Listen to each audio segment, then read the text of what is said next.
Vamos lá. Fórum Mídias de hoje, 21 de fevereiro de 2025. Começo com esta recordação do carnaval do ano passado, em que o ex-presidente já na época, Jair Bolsonaro, decidiu passar 2 noites na Embaixada da Hungria.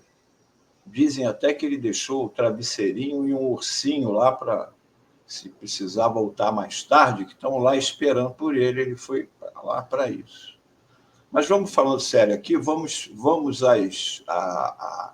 qual vai... Todo mundo sabe, ele também, que ele é culpado e que ele não tem jeito, que ele será condenado por essa primeira série de crimes de que ele é acusado, porque ainda falta a vacina, ainda faltam as joias, a vinda das joias, falta o comportamento criminoso durante a Covid, tem muito crime. Então, vamos ver aqui quais são as estratégias, qual é a estratégia da defesa do Bolsonaro e dele para tentar, e o que eles pretendem com essa defesa. Aqui temos aqui a Folha de São Paulo de hoje. Nós mostramos ontem aqui no Fórum Mídias, que está lá no canal da TV Fórum, o Fórum Mídias de ontem, que nós comentamos sobre que a Folha tem agido praticamente como porta-voz do bolsonarismo. Ela vem batendo no ministro Alexandre de Moraes desde meados do ano passado, que um dos objetivos é descredibilizar o ministro Alexandre, dizer que ele é um ditador, tudo aquilo que aqui o Bolsonaro e a defesa dele querem.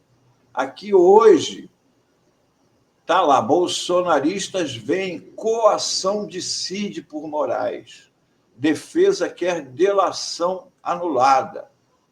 Aí está aqui, ó. Um dos primeiros objetivos da defesa do Bolsonaro é anular a delação do Mauro Cid, porque anulando a delação do Mauro Cid, cai por terra a maioria das acusações, caem por terra. Não é?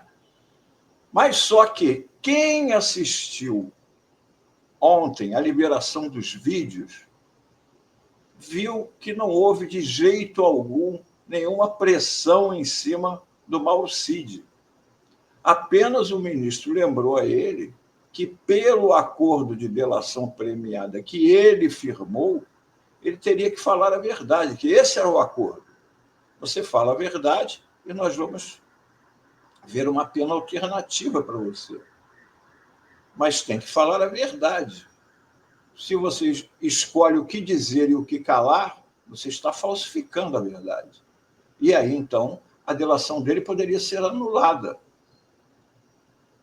Então, não há pressão. É como você faz um contrato de aluguel. Naquele contrato, você tem que pagar o aluguel. Você não paga o aluguel, você está burlando o contrato. Vai dizer que o inquilino está sendo... O proprietário está sendo violento porque está lhe cobrando o aluguel? Não estava no acordo?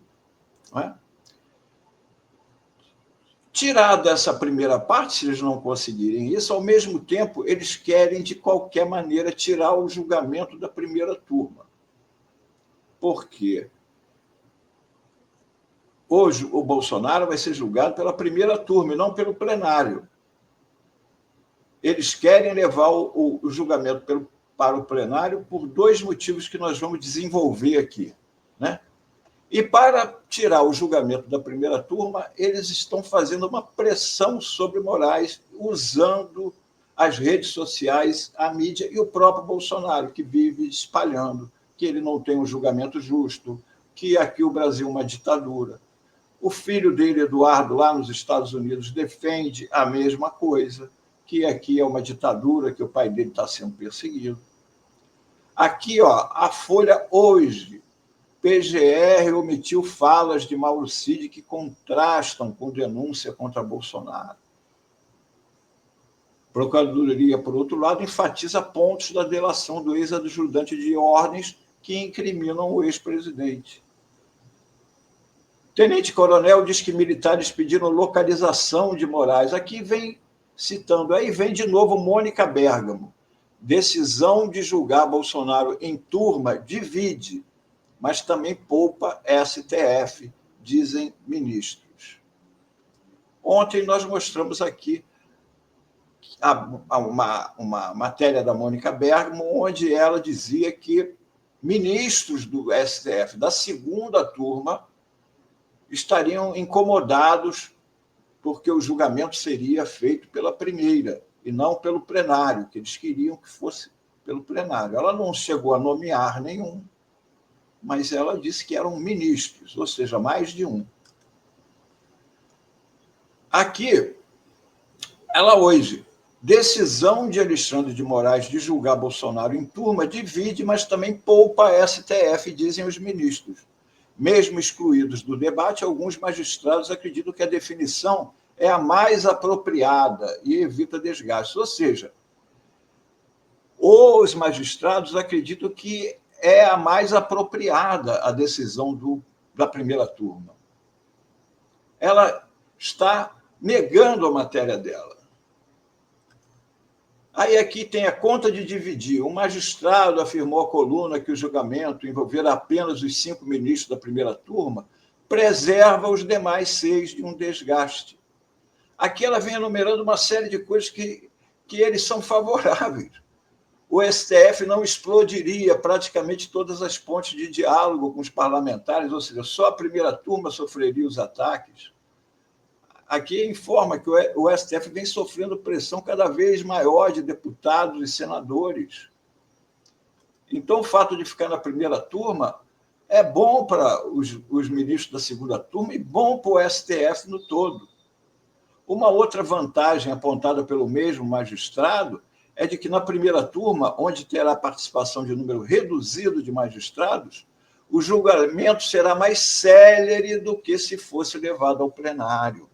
Aqui é um ponto importantíssimo, porque o objetivo da defesa do Bolsonaro, já que ele sabe que condenado ele vai ser mesmo, é alongar o processo, é jogar o processo para embolar com as eleições do ano que vem, em 2026. É esse o objetivo deles, empurrar com a barriga. Então, se 5 juízes forem julgar, o julgamento é mais rápido. Se forem 11 juízes, cada um deles falando, e tudo isso aí vai, no mínimo, dobrar o tempo. Não é? Ainda tem o recesso, tem tudo, vai jogar para as eleições do ano que vem. E, enquanto isso, o julgamento fervilha nas redes, o Bolsonaro se dizendo vítima, não é? A defesa sempre jogando com o auxílio da mídia que o rito não está sendo cumprido. Não é? E aqui ainda, a Mônica Bergamo volta a falar que alguns desses juízes, desses ministros, afirmam ainda que Bolsonaro não poderia ter tratamento diferente dos réus de 8/1, que foram julgados no colegiado completo. Gente, nós já falamos sobre isso ontem, e os próprios ministros sabem disso. Os próprios ministros sabem disso. Não é? Nós vamos esclarecer por que eles sabem disso, que o caso do 8/1 foi julgado no plenário e o caso do Bolsonaro agora não vai ser no plenário. Aqui, nós temos a Malu Gaspar no Globo, que também entrou na mesma frente. A brecha que Bolsonaro e outros denunciados veem para escapar da turma de Alexandre de Moraes. Veja bem, é a turma de Alexandre de Moraes. Como se os outros ministros fossem cachorrinhos do ministro Alexandre. É uma pressão incrível. Após a denúncia contra o ex-presidente, a defesa dos investigados identificou uma brecha no regimento. É incrível, essa brecha é incrível. Vocês vão ver qual é a brecha. Essa brecha, como eles dizem, pode fornecer a saída que eles buscam para tentar tirar o caso da primeira turma. Eles querem levar para o plenário. Mas não querem porque acham que o Bolsonaro vai se livrar, não. É para alongar o processo. É para melar tudo, para fazer uma confusão geral junto com as eleições do ano que vem. Um dos pontos que devem ser trazidos pelos advogados do Bolsonaro é o artigo 22 do Regimento Interno do Supremo, que prevê que o relator pode enviar o processo para o plenário. Ou seja, o relator pode enviar o processo para o plenário. E quem é o relator? É o ministro Alexandre de Moraes. Então, Alexandre de Moraes vai falar, não, vamos mandar para lá. Sabe? É só empurrando com a barriga. Conforme informou o blog, olha só, a defesa de Bolsonaro considera crucial tirar o julgamento da denúncia da trama golpista da primeira turma, conhecida como Câmara de Gás, em razão da influência de Moraes sobre os outros 4 ministros. Olha só, dizendo que Carmen Lúcia, Flávio Dino, imagina o ministro Flávio Dino ser cachorrinho do Alexandre de Moraes, Luiz Fux, Cristiano Zanin. Para interlocutores de Bolsonaro, trazer o julgamento para o plenário poderia atrair para o ex-presidente 2 potenciais votos pela sua absolvição: os ministros indicados pelo Bolsonaro, Cássio Nunes Marques e André Mendonça. Mesmo assim, eles são 2 em 11. Mas eles podem fazer o quê?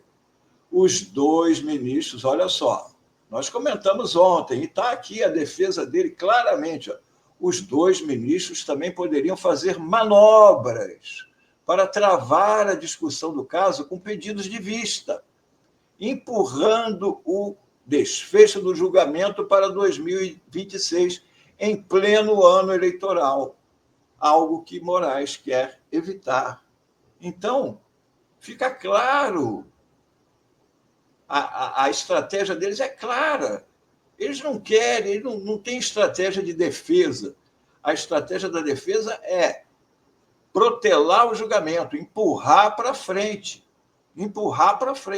para ver se, por um acaso, o Bolsonaro consegue ser candidato a presidente em 2026 e, porventura, vencer as eleições, como aconteceu com o Trump, que foi condenado e depois foi eleito e agora pode até se auto-anistiar. Não é?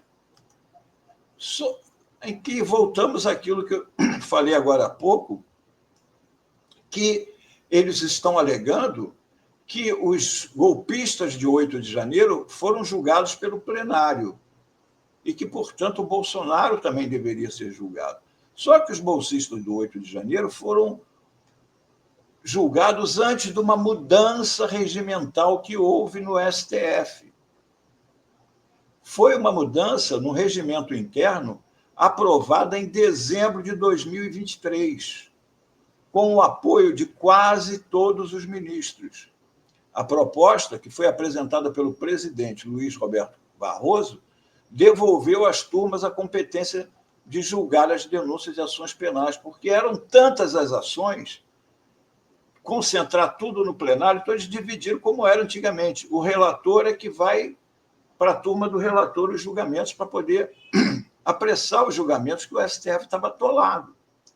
Aliados de Moraes apontam que o novo entendimento foi apoiado por quase todos, ou seja, de 11, 10, à exceção de Luiz Fux, apoiaram essa mudança. Ou seja, inclusive os 2 ministros bolsonaristas. Inclusive os 2, menos o ministro Fux. Portanto, 10 ministros apoiaram isso. A regra, então, é clara. A regra é: o regimento foi alterado para que os processos voltassem a ser julgados pelas turmas do Supremo, exceto nos casos de presidente da República, da Câmara dos Deputados e do Senado que estiverem no exercício do cargo. O Bolsonaro está no exercício do cargo? Não, ele é ex-presidente da República. Portanto, o julgamento dele é normal na turma do plenário onde está o relator. O relator é o Alexandre de Moraes, que é da primeira turma. Então, não tem discussão. Aí nós estamos falando, para chegarem até lá nas eleições do ano que vem, estão contando com os bolsonaristas nas redes, acusando o STF de ditador, e, ao mesmo tempo, contando com a mídia amiga, a Folha, né, o Globo, o Estadão, que vão ficar martelando em cima do julgamento, cobrando qualquer coisa, dizendo que o Bolsonaro não está abrindo brecha para as redes, porque eles levantam a bola e a rede vai lá, olha, está lá, está sendo um julgamento injusto, por que não é no plenário? Por que não é no plenário? Não é no plenário porque a lei determina assim. Não é decisão. Os ministros que estão falando com ela, com a Mônica Bergamo, muito provavelmente são os 2 ministros bolsonaristas. Não é? Para não dizer que a Mônica está inventando, ela é uma repórter séria, provavelmente são os 2 ministros bolsonaristas. Então, a estratégia é difundir as matérias na imprensa, nas mídias. E ontem, o historiador Carlito Maia, que tem um programa aqui na TV Fórum excelente, tem um corte, assistam sempre lá na TV Fórum, tem lá o Carlito Maia. Ele ontem, no programa dele, que está bombando lá... Carlito Neto. Carlito Neto. Carlito Neto, Carlito Maia. Carlito Maia é outra pessoa, só para não outra pessoa, é o publicitário. O Carlito, ele ontem mostrou uma coisa muito interessante. Olha aqui, ó. Na delação do Cid, apareceram 2 pessoas. Uma das pessoas que pressionaram o Mauro Cid para que ele contasse o que ele estava delatando, estava o ex-advogado, e ainda é o advogado extraoficial do Bolsonaro, o Fábio Weingarten. E também mostra aqui um jornalista, que é considerado o menino de ouro do Bolsonaro, que trabalha na CNN, do Menin, que também tem a Rádio Itatiaia, a CNN do Brasil. Então, aqui, ó, mostra que esse jornalista, aqui está escrito Leandro Guimarães, mas o nome dele é Leandro Magalhães, da CNN, ele fez contato com um presidente da República dizendo que tinha um áudio de uma reunião que uma fonte passou para ele, em que o ministro Alexandre de Moraes dizia que iria fechar as mídias de direita, rádios, televisões de direita. Ou seja, o cara trabalhava para o Bolsonaro, rapaz. Trabalhava para o Bolsonaro. E aqui mostra que o Bolsonaro falou para ele repassar o pendrive para os coleguinhas lá, o Rodrigo Constantino, o Paulo Figueiredo. Ou seja, a Rádio CNN, a TV CNN Brasil, a Rádio Itatiaia e a Jovem Pan.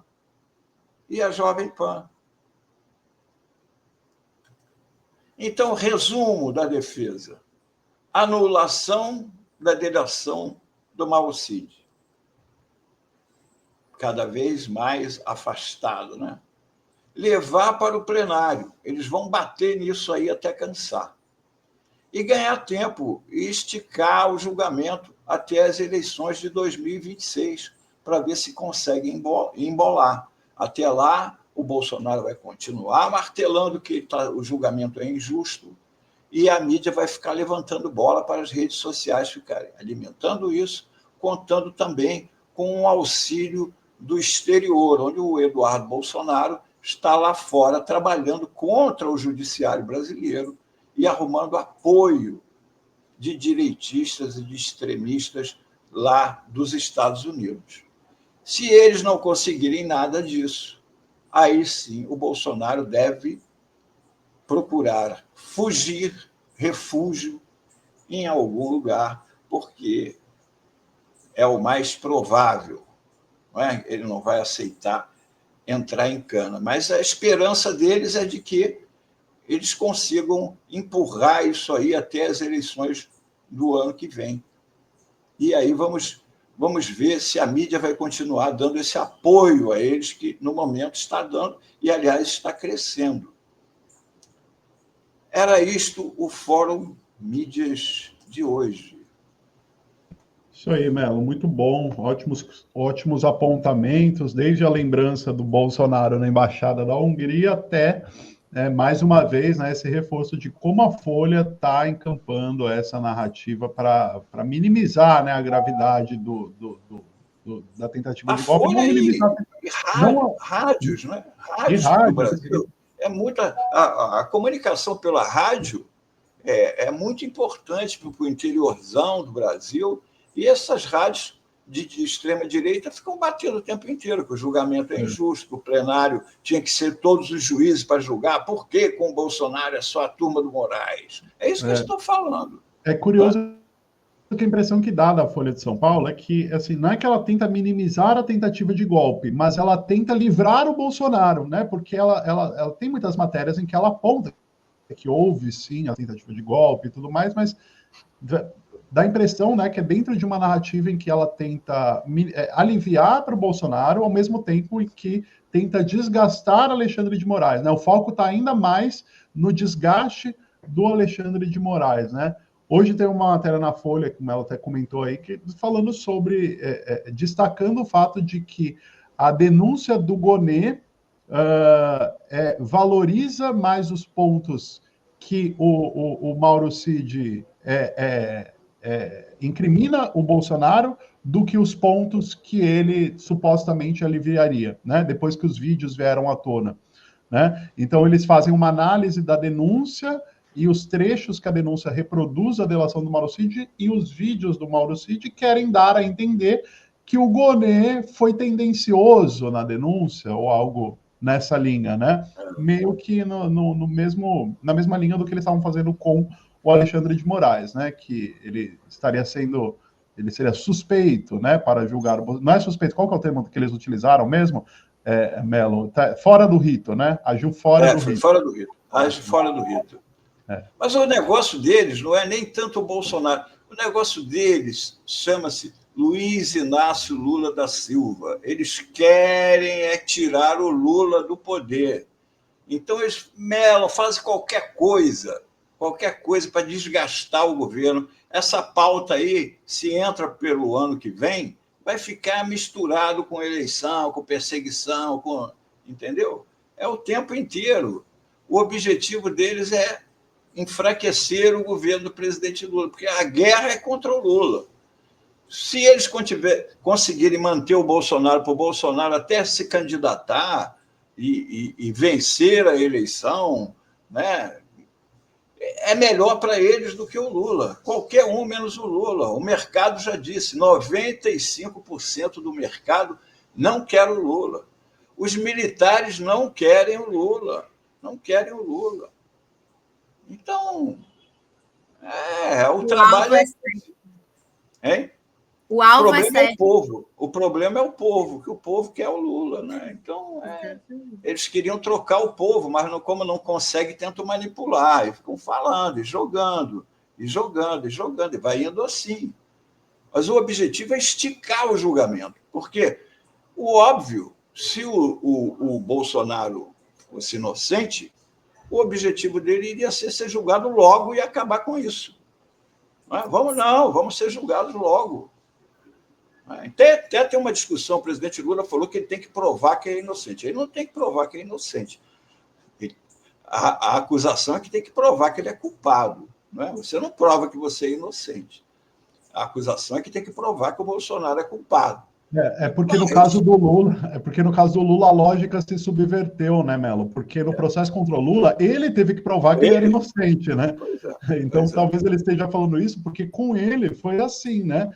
Em nenhum momento a acusação pôde provar que o presidente Lula cometeu tudo aquilo que eles estavam apontando, né? Foi o contrário. Fato, o Lula precisou provar que o que ele estava sendo acusado. Fato indeterminado. Fato indeterminado. Foi condenado por fato indeterminado. Nunca vi. Foi condenado pelo quê? Fato indeterminado. Exatamente. Fato indeterminado. Pronto, estou condenado agora. Quantos anos? Indeterminado, depende. Indeterminado. Por causa de um apartamento que não era dele, né? Por causa de um apartamento que não era dele, né? Eu sempre me recordo, vem da delação do Mauro Cid, esses vídeos, eu sempre me recordo da oitiva do Lula com o Sérgio Moro, né? Porque tem os vídeos também do Lula prestando depoimento para o Sérgio Moro. E tem aquele trecho em que o Sérgio Moro fala assim, o apartamento era seu? Ele fala, não, mas o senhor visitou. Visitei. Mas era seu? Não. Então, por que visitou? Porque queriam me vender. O senhor comprou? Não, não comprei. Mas tem um contrato. Está assinado? Não, não está. Então, pode guardar para mim, por favor. Não, e o mais curioso de tudo é que eles não conseguiram provar nem que ele era dono do tal triplex, que não era, nem que ele era dono do tal sítio de Atibaia, que também não era. E aí o condenaram por ocultação de bens. É que ele foi tão Quando não acho, é porque ele ocultou, que ele ocultou a propriedade do triplex e ocultou a propriedade. É tão fácil. O sítio de Atibaia, né? Não era. Exatamente. Você vai e acusa a pessoa. Ó, você é dono do Pão de Açúcar aqui no Rio de Janeiro. Mas eu não sou prova. Não, mas você ocultou a propriedade do Pão de Açúcar. Mas o que é você, tenho certeza. É uma loucura. E é assim que eles vão empurrando com a barriga. É um pouco a tese do domínio do fato também, né? Que eles inventaram lá atrás no Mensalão, né? Olha só, o Fábio Potter mandou aqui para a gente um superchat, a gente agradece muito, ele falando o seguinte, só lembrando que mesmo que eventualmente a delação seja anulada, as demais provas continuam no processo. A delação é o meio para se conseguir as provas e não é a prova em si. Exatamente. Não é verdade. Exatamente. Mas mesmo assim, é isso que eles querem, porque isso daí mas derruba por terra grande parte de tudo, não é? Porque tudo começou dali. Essa que é a luta deles. Mas eles sabem que isso daí não vai acontecer. Então, eles querem ganhar tempo, como foi dito ali. Ó. Claramente, ganhar tempo. Se conseguir levar para o plenário, aí vão ter lá o Cássio, 90 dias para estudar melhor o caso. Vista, né? Pedindo vista. Tem direito a 90 dias. Imagina se o Cássio pede 90 dias e o André Mendonça pede também vista, são mais 90. Isso aí são 6 meses. 6 meses. Embola com a eleição. Embola com a eleição. E é isso que eles querem, tumultuar, porque não tem como ele não ser considerado culpado. As provas são abundantes. Abundantes e robustas. Eu ouvi muitas da palavra esses últimos dias. Robustas. Quem é bom de falar essas palavras é o Gilmar Mendes, que ele faz aquele boca de sapo dele. Robustas, abundantes. Né? Então, é isso, pessoal. Bom final de semana para todos. Até segunda-feira com o Fórum Mídia. Valeu, Melo. Bom fim de semana. Até segunda.